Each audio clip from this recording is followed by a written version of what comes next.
Haleluya. Tuhan, sore hari ini saya akan menyampaikan satu bagian dari pelajaran dasar di sekolah Alkitab, yaitu tentang kesembuhan ilahi, yaitu kesembuhan fisik, kesembuhan tubuh, ya. Kesembuhan tubuh secara mujizat, ya, yang sering dikenal dengan kesembuhan ilahi. Nah, yang pertama kita lihat bahwa sakit penyakit adalah akibat kejatuhan manusia dalam dosa. Selama manusia hidup di Taman Eden, sebelum kejatuhannya, maka tidak ada sakit penyakit di sana. Tidak ada sakit penyakit. Semua dalam keadaan sempurna, tubuh, jiwa, roh. Ya. Nanti setelah kejatuhan manusia dalam dosa, kemudian dalam Kejadian pasal 3, salah satu hukuman yang diberikan Allah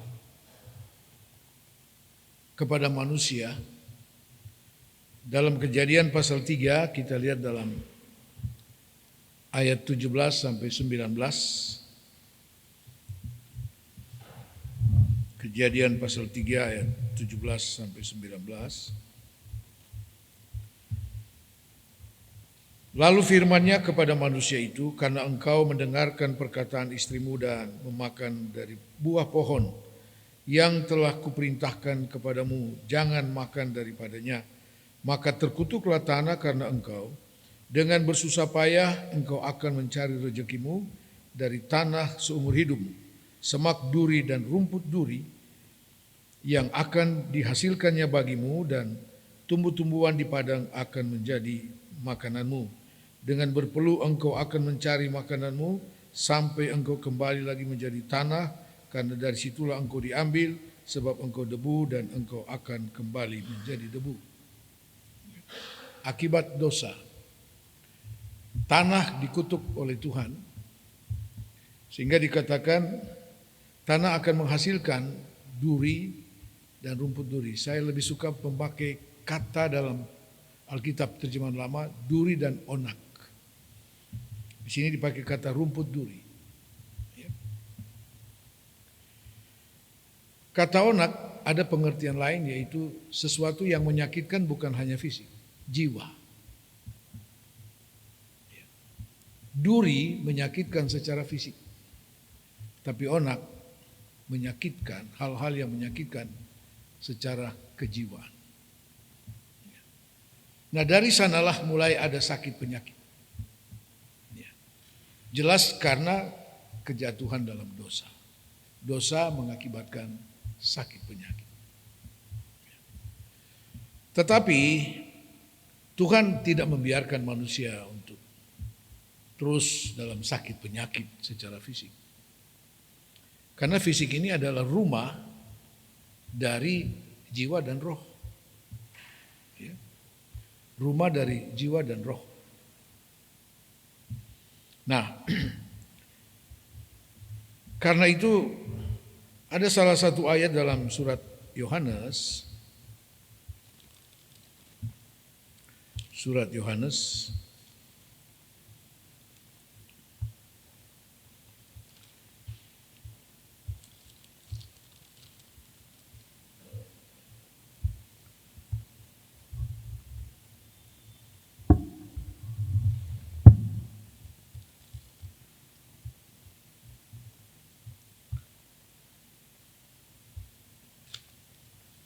dalam Yohanes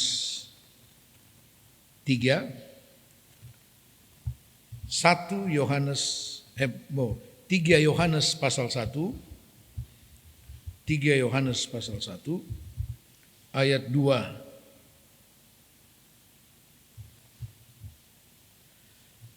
Saudaraku yang kekasih, aku berdoa semoga engkau baik-baik saja dan sehat-sehat saja dalam segala sesuatu, sama seperti jiwamu baik-baik saja. Yohanes bicara tentang keadaan fisik, baik-baik, sehat-sehat. Dan tentu apa yang disampaikan oleh Rasul Yohanes ini adalah firman Tuhan. Jadi Tuhan menghendaki kita untuk sehat, sembuh dari sakit penyakit. Sesuai dengan nubuatan. Jadi bagian kedua adalah kesembuhan fisik adalah bagian dari salib Yesus. Dan itu sudah dinubuatkan oleh Nabi Yesaya. Kesembuhan fisik itu adalah bagian dari salib Yesus. Kita lihat dalam Yesaya 53. Yesaya 53 ayat 3 sampai 5. Ia dihina dan dihindari orang, seorang yang penuh kesengsaraan dan yang biasa menderita kesakitan. Ia sangat dihina sehingga orang menutup mukanya terhadap dia. Dan bagi kita pun dia tidak masuk hitungan. Tetapi sesungguhnya penyakit kitalah yang ditanggungnya. Dan kesengsaraan kita yang dipikulnya.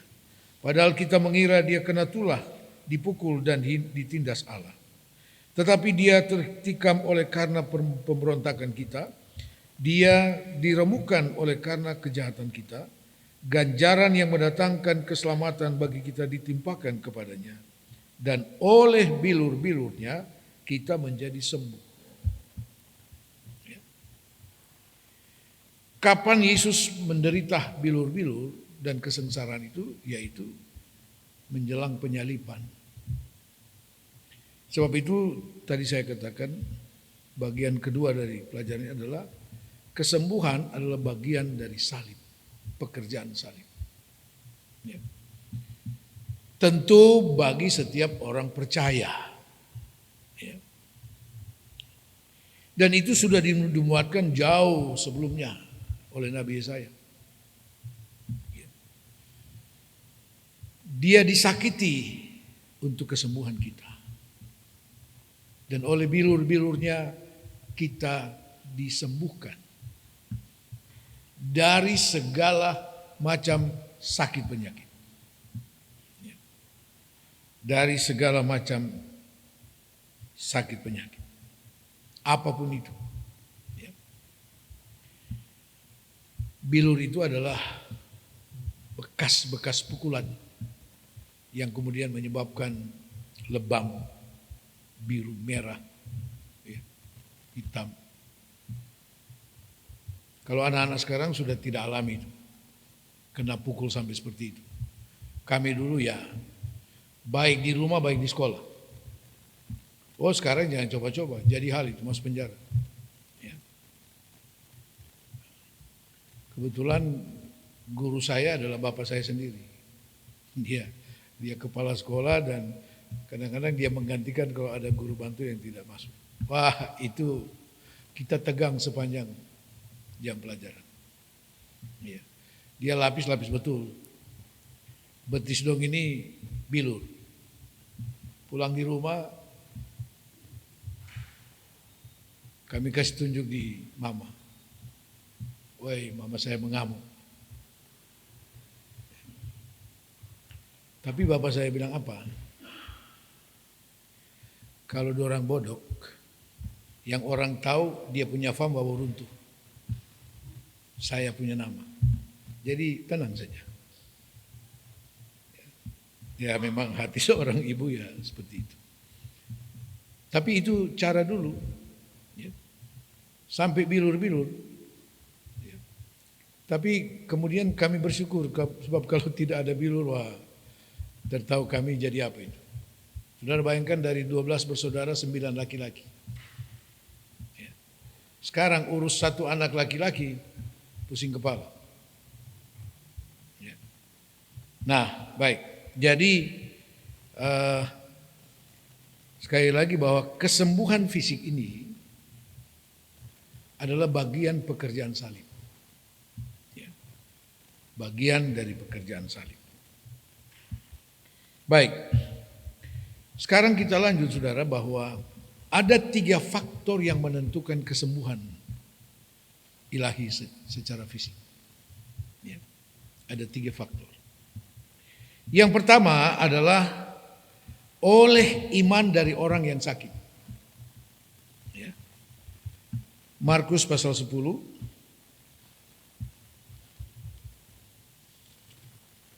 Markus pasal 10 ayat 52. Ayat 51 dan ayat 52. Tanya Yesus kepadanya, apa yang kau kehendaki supaya aku perbuat bagimu? Jawab orang buta itu, Rabuni, supaya aku dapat melihat. Lalu kata Yesus kepadanya, pergilah, imanmu telah menyelamatkan engkau. Pada saat itu juga melihatlah ia, lalu ia mengikuti Yesus dalam perjalanannya. Artinya dia sembuh dari kebutaan fisik. Yesus tanya, apa yang kau mau supaya aku perbuat? Ya. Ini cerita mengenai Bartimeus yang buta. Ya. Dia mendengar Yesus sedang dielu-elukan orang banyak. Dia juga sudah mendengar bahwa Yesus berkuasa menyembuhkan segala bentuk penyakit. Ya. Jadi dia berteriak, Yesus anak Daud, tolonglah saya. Akhirnya dia dipanggil oleh Yesus, datang. Dan seperti yang kita baca tadi, Yesus bertanya, apa yang kau mau? Ya. Dan dia telah meminta sesuatu yang merupakan kebutuhan utama bagi dia untuk bisa melihat. Ya. Dan dia sembuh. Jadi ya, dikatakan dalam ayat tadi itu, imanmu telah menyelamatkan engkau, dan dia sembuh. Jadi kesembuhan, faktor yang pertama, kita bisa menerima kesembuhan dari iman sendiri. Ada banyak sekali contoh dalam keempat Injil bagaimana orang-orang yang disembuhkan, ada yang sembuh karena iman. Salah satu contoh adalah tentang seorang wanita yang mengalami pendarahan selama 12 tahun. Dikatakan semua kekayaannya telah dihabiskan mencari dokter, tabib, dan segala macam. Bukannya sembuh tapi semakin parah. Ya. Sampai dia kemudian mendengar tentang Yesus. Maka dengan segala kekuatan yang dia masih miliki, dia berusaha untuk datang mencari Yesus. Dalam kerumunan orang banyak, sambil merayap. Sambil merayap. Saya katakan seperti itu karena akhirnya dia bisa mencapai ujung jubah daripada Yesus. Ujung jubah. Artinya dia merayap untuk bisa sampai memegang. Dan ketika Yesus tanya, siapa yang menyentuh aku? Karena saat itu Yesus merasa ada kuasa, ada kekuatan yang keluar daripadanya untuk orang yang sakit. Dan Yesus katakan, imanmu telah menyembuhkan engkau. Ini faktor yang pertama. Kita bisa sembuh dengan iman kita. Banyak sekali contoh. Itu hanya beberapa hal saja. Kemudian yang kedua, seseorang bisa sembuh dengan iman orang lain. Karena iman orang lain. Ya. Kita lihat itu dalam Injil Matius pasal 8. Matius pasal 8. Kita baca mulai ayat 5. Ketika Yesus masuk ke Kapernaum, datanglah seorang perwira mendapatkan dia dan mohon kepadanya, Tuhan, hambaku terbaring di rumah karena sakit lumpuh dan ia sangat menderita. Yesus berkata kepadanya, aku akan datang menyembuhkannya. Tetapi jawab perwira itu kepadanya, Tuhan, aku tidak layak menerima Tuhan dalam rumahku. Katakan saja sepatah kata, maka hambaku itu akan sembuh. Sebab aku sendiri seorang bawahan dan di bawahku ada pula prajurit. Jika aku berkata kepada salah seorang prajurit itu, pergi, maka ia pergi. dan kepada seorang lagi datang, maka ia datang. Ataupun kepada hambaku, kerjakanlah ini, maka ia mengerjakannya. Setelah Yesus mendengar hal itu, heranlah ia dan berkata kepada mereka yang mengikutinya, aku berkata kepadamu, sesungguhnya iman sebesar ini tidak pernah aku jumpai pada seorang pun di antara orang Israel. Aku berkata kepadamu, banyak orang akan datang dari timur dan barat dan duduk makan bersama-sama dengan Abraham, Ishak dan Yakub di dalam kerajaan sorga. Sedangkan anak-anak kerajaan itu akan dicampakkan ke dalam kegelapan yang paling gelap. Di sanalah akan terdapat ratap dan kertak gigi. Lalu Yesus berkata kepada perwira itu, pulanglah dan jadilah kepadamu seperti yang engkau percaya. Maka pada saat itu juga sembuhlah hambanya. Hambanya ini tidak tahu apa yang sedang diupayakan oleh tuannya.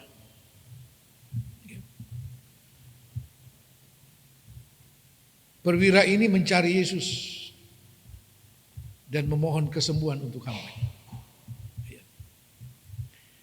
Tetapi ada yang menarik dari perwira ini, dia bukan orang Israel. Yaitu ketika Yesus katakan, aku datang untuk menyembuhkannya. Dia bilang, tidak usah.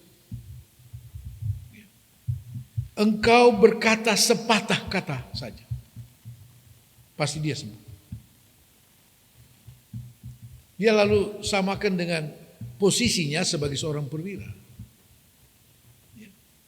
yang punya suatu otoritas, punya kewenangan besar.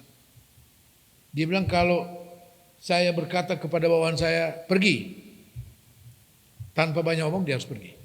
Atau yang lain, aku katakan datang, dia pasti datang. Kerjakan ini, dia kerjakan. Dia sedang berbicara tentang satu otoritas mutlak. Jadi bagi perwira ini, sakit yang dialami oleh hambanya itu ada di bawah otoritas dari Yesus. Sehingga Yesus cukup mengatakan sepatah kata saja. Bagi perwira ini, Yesus punya otoritas yang luar biasa. Dia bisa perintahkan apa saja, dari jauh pun bisa jadi. Karena itu Yesus katakan, iman sebesar ini aku tidak pernah jumpai di antara bangsa Israel. Ya. Jadi iman orang lain dapat menyembuhkan orang sakit.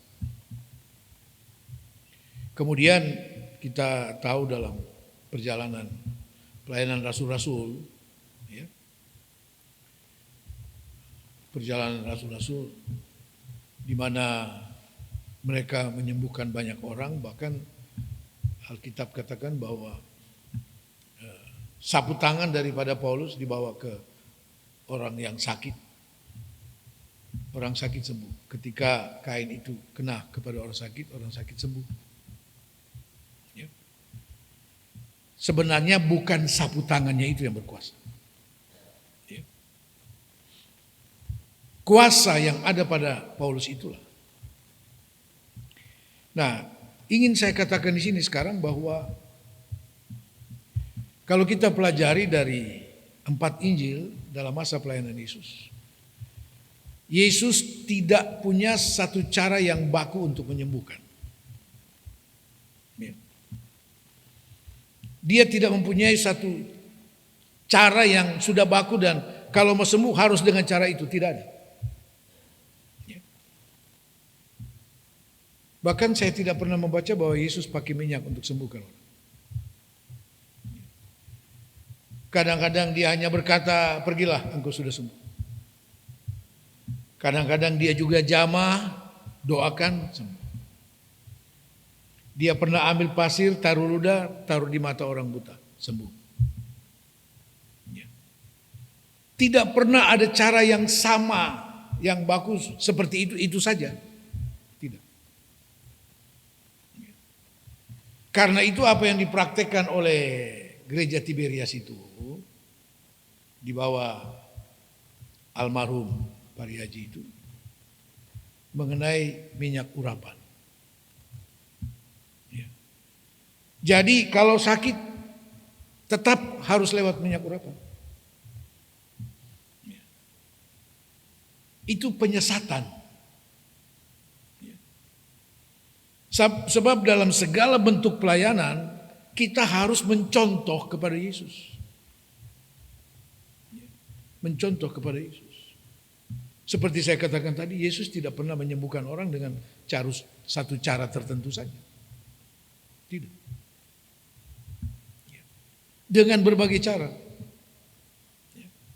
Dan tidak sama semua. Tidak sama.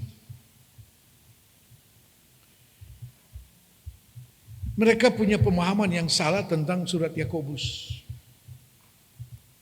Apabila ada di antara jemaat yang sakit, tua-tua jemaat dapat mendoakan dengan mengoleskan minyak, bukan mengurapi dengan minyak.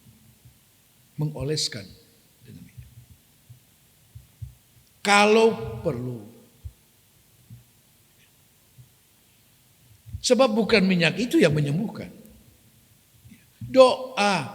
Karena kemudian dalam perikop itu dikatakan, karena doa orang benar besar kuasanya. Nah, yang dipraktikkan oleh gereja yang saya sebut tadi itu, waduh, segala masalah minyak urapan. Ada pemilik toko, satu waktu dia merasa hasilnya mulai menurun. Lapor sama gembalanya. Gembalanya bilang, beli ini bawa, siram di meja kasir. Saya tidak tahu hasilnya seperti apa. Tetapi yang pasti cara itu sangat sesat. Tidak ada dalam Alkitab. Tidak ada. Ada lagi pengusaha ayam. Saya cuma dengar kesaksian saja. Di Jawa Tengah. Dia spesial datang ke Jakarta ikut itu ibadahnya mereka itu. Habis itu dia beli ini minyak urapan ini. Dia sudah lapor duluan bahwa ayamnya sudah mau habis, ribuan sakit. Dikasihlah minyak urapan. Lalu dianjurkan nanti pulang ini minyak pancar di kandang gitu ayam.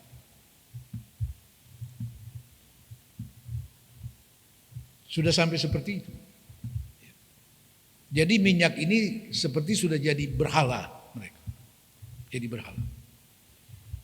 Pokoknya kalau belum kena minyak urapan tidak bisa. Waduh. Nah, saudara-saudara, jadi tidak ada satu cara yang dilakukan Yesus dalam hal menyembuhkan orang dengan cara yang sama. Nah, pernah kejadian di Kupang ini, saya tidak usah sebut nama pendetanya karena sudah mati juga. Di salah satu gereja. Dia sangat terikat dengan minyak untuk mendoakan orang sakit. Satu waktu seorang cucu datang kepada gembala itu, bilang, "Opa, ini beta punya ini ada sakit parah, mau minta didoakan." "Oh iya, kau duluan sudah, nanti opa datang. Pergilah ini gembala." Sampai di sana, di rumah dari nenek tua ini sakit parah. Dia tanya sama cucunya, "Kau cari dulu minyak, ada kosong?" Ini cucu pi bongkar ini dapur, tidak ketemu juga. Sudah ada opa. Dia ambil uang, nah lu beli dulu. Tahu anak kecil bukan? Dia pita peleo. Ini gembala juga belum berdoa, dia balik dulu. Karena ada tunggu ini minyak. Begitu dia datang, nenek semati. Ini kisah nyata. Semati. Memang minyak ada, itu anak sepulang. Tapi mau bikin apa? Kau semati. Nah. Ya. Dong semati semua. Ya. Jadi jangan sampai kita terjebak dalam suatu pemahaman yang keliru. Mereka bilang, ya buktinya dengan minyak urapan orang sembuh.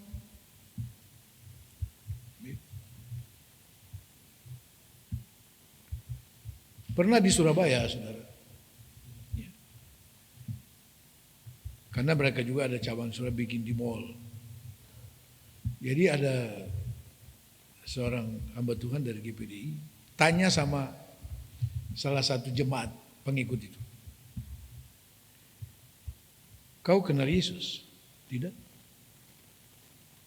Loh, jadi kau ikut ibadah ini yang kau kenal siapa? Itu Pak Pendeta. Yesus dia tidak kenal. Itu Pak Pendeta dia kenal. Kau kenal dia kenapa? Minyak urapan. Ini penyesatan sudah keterlaluan. Ya. Dan menjelang kematiannya, dia bilang sama jemaatnya, saya sudah dilantik oleh Roh Kudus menjadi wali kota Yerusalem baru. Ya. Dan sudah pasti ketika sampai di Yerusalem baru saya tidak akan ketemu dia di sana. Sebab dia juga tidak ada di sana. Sebab dia sudah bawa banyak orang sesat. Sebenarnya kalau bicara tentang minyak urapan itu dalam perjanjian lama ya. Itu dipakai untuk urapan. Tapi bukan minyak bimoli. Itu ramuan yang tidak boleh sembarangan dicampur oleh siapapun. Tidak boleh. Dari imam-imam yang mengerjakan itu, yang diberi keahlian oleh Tuhan. Dan itu adalah gambaran, untuk perjanjian baru, itu gambaran simbol daripada Roh Kudus. Jadi ketika kita hidup dalam zaman perjanjian baru sekarang, masih tetap membawa-bawa itu sama dengan penghinaan kepada Roh Kudus. Roh Kudus sudah dicurahkan. Ya. Baik, sekarang kita lanjut. Yang ketiga, faktor yang ketiga, jadi bisa orang punya iman menyembuhkan orang lain yang sakit. Seperti contoh yang kita lihat. Dan ada beberapa contoh dalam keempat Injil itu. Saya tidak akan baca semua. Sekarang yang ketiga, faktor yang ketiga ini yang paling menentukan. Ya, kesembuhan fisik secara ilahi, yaitu oleh kehendak Allah. Yang sakit boleh punya iman, yang mendoakan juga dia boleh punya iman. Yang menentukan adalah kehendak Allah. Matius 8 ayat 1 dan 2 sampai 3. Matius 8 ayat 1 sampai 3. Setelah Yesus turun dari bukit, orang banyak berbondong-bondong mengikuti dia. Maka datanglah seorang yang sakit kusta kepadanya, lalu sujud menyembah dia dan berkata, Tuhan, jika Tuhan mau, Tuhan dapat mentahirkan aku. Lalu Yesus mengulurkan tangannya menjamah orang itu dan berkata, aku mau, jadilah engkau tahir. Seketika itu juga tahirlah orang itu daripada kustanya. Jika Tuhan mau, Tuhan dapat mentahirkan, menyembuhkan aku. Dan Yesus katakan, aku mau. Sembuh lagi. Jadi ini faktor yang paling menentukan. Kita lihat contoh dalam Yohanes pasal 5. Injil Yohanes pasal 5.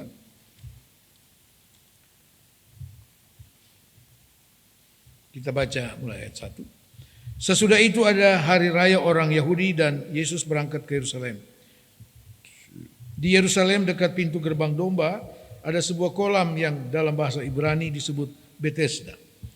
Ada 5 serambinya dan di serambi-serambi itu berbaring sejumlah besar orang sakit, orang-orang buta, orang-orang timpang, orang-orang lumpuh yang menantikan goncangan air kolam itu. Sebab sewaktu-waktu turun malaikat Tuhan ke kolam itu dan menggoncangkan air itu. Barang siapa yang terdahulu masuk ke dalamnya sesudah goncangan air itu menjadi sembuh, apapun juga penyakitnya. Di situ ada seorang yang sudah 38 tahun lamanya sakit. Ketika Yesus melihat orang itu berbaring di situ dan karena ia tahu bahwa ia telah lama dalam keadaan itu, berkatalah ia kepadanya, "Maukah engkau sembuh?" Jawab orang sakit itu kepadanya, "Tuhan, tidak ada orang yang menurunkan aku ke dalam kolam itu apabila airnya mulai goncang. Dan sementara aku menuju ke kolam itu, orang lain sudah turun mendahului aku." Kata Yesus kepadanya, "Bangunlah, angkatlah tilammu dan berjalanlah." Dan pada saat itu juga sembuhlah orang itu, lalu ia mengangkat tilamnya dan berjalan. Tetapi hari itu hari Sabat dan seterusnya. Ya. Ketika Yesus masuk ke Yerusalem melalui pintu domba, di depan pintu domba itu ada kolam Bethesda. Kami sudah pernah melihat tempat itu, tapi sudah bukan berbentuk kolam. Ya. Tinggal puing-puing batu-batunya saja dulu. Ya. Dan di dekat kolam itu ada gereja yang dibangun oleh pemerintah Prancis. Jadi biasa orang singgah di itu gereja untuk menyanyi dan sebagainya. Ya. Nah, di situ dikatakan ada sejumlah besar orang sakit yang menanti kesembuhan karena ada sewaktu-waktu. Artinya apa? Tidak pasti. Ya, tidak pasti. Kapan itu malaikat mau datang goncangkan itu air? Ya. Begitu tiba-tiba air itu goncang, siapa yang duluan? Dia yang sembuh. Nah, ini lumpuh. Dia bilang baru saja aku beranjak. Ya iyalah. Kapan lu sampai? Ya. Dan orang itu disembuhkan oleh Yesus. Maukah engkau sembuh? Itu orang masih pakai alasan. Bagaimana saya mau sembuh, nah orang lain duluan? Hanya orang lumpuh itu yang disembuhkan Tuhan. Dia tidak sembuhkan yang lain. Kenapa? Ini kuncinya. Yohanes pasal 5 ayat 30. Aku tidak dapat berbuat apa-apa dari diriku sendiri. Aku menghakimi sesuai dengan apa yang aku dengar, dan penghakimanku adil, sebab aku tidak menuruti kehendakku sendiri, melainkan kehendak Dia yang mengutus aku. Kemudian pasal 12, Yohanes 12 ayat 49 dan 50. Sebab aku berkata-kata bukan dari diriku sendiri, tetapi Bapa yang mengutus aku. Dialah yang memerintahkan aku untuk mengatakan apa yang harus aku katakan dan aku sampaikan. Dan aku tahu bahwa perintahnya itu adalah hidup yang kekal. Jadi apa yang aku katakan, aku menyampaikannya sebagaimana yang difirmankan oleh Bapa kepadaku. Jelas di sini. Yesus katakan, yang aku katakan, yang aku perbuat bukan dari diriku sendiri, tapi apa yang aku dengar dari Bapa. Bisa saja Yesus menyembuhkan semua yang ada di kolam Bethesda itu. Susah apa? Bahkan mungkin dia tidak perlu mendatangi satu-satu, dia cuma bisa berkata, sembuh kamu semua. Sembuh. Tapi Yesus tidak lakukan itu. Kenapa? Dia mendengar apa yang Bapaknya suruh untuk dia lakukan. Dan yang dikehendaki oleh Bapaknya untuk disembuhkan satu orang yang lumpuh.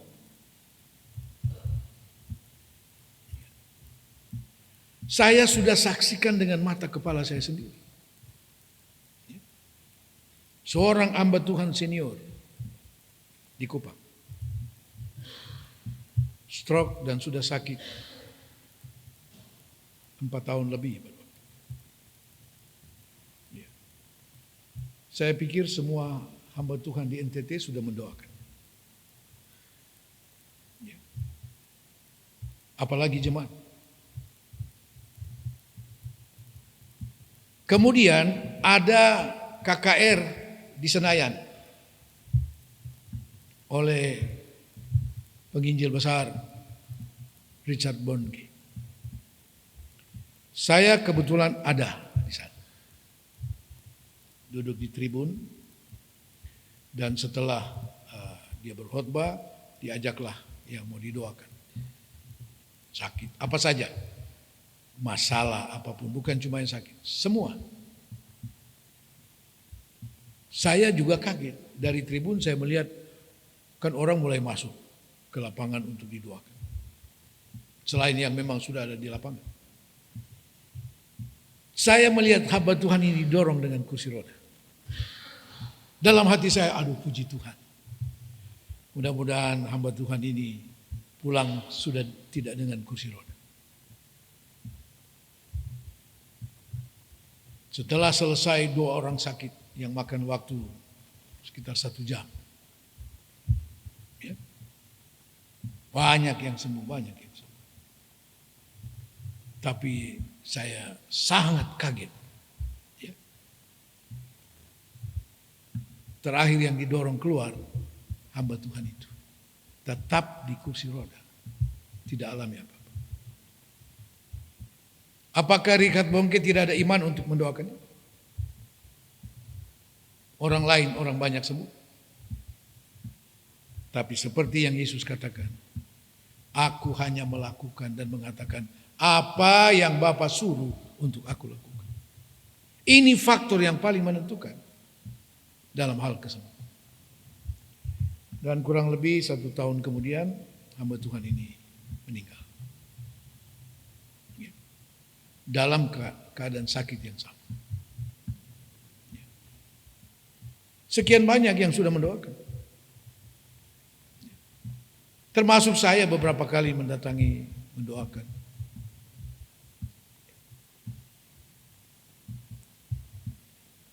Jadi kalau ada jemaat sakit minta doa gembala tidak sembuh, jangan bilang ini gembala tidak ada iman.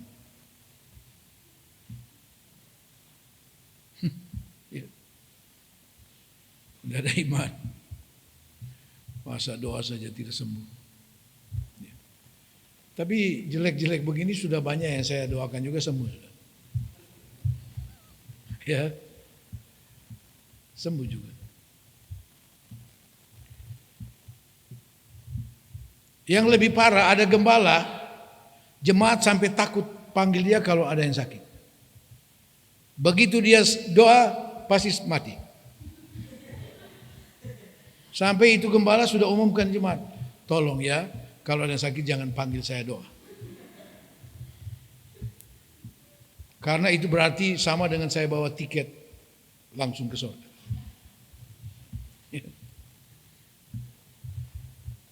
Padahal sebenarnya bukan soal kita, soal kehendak Tuhan.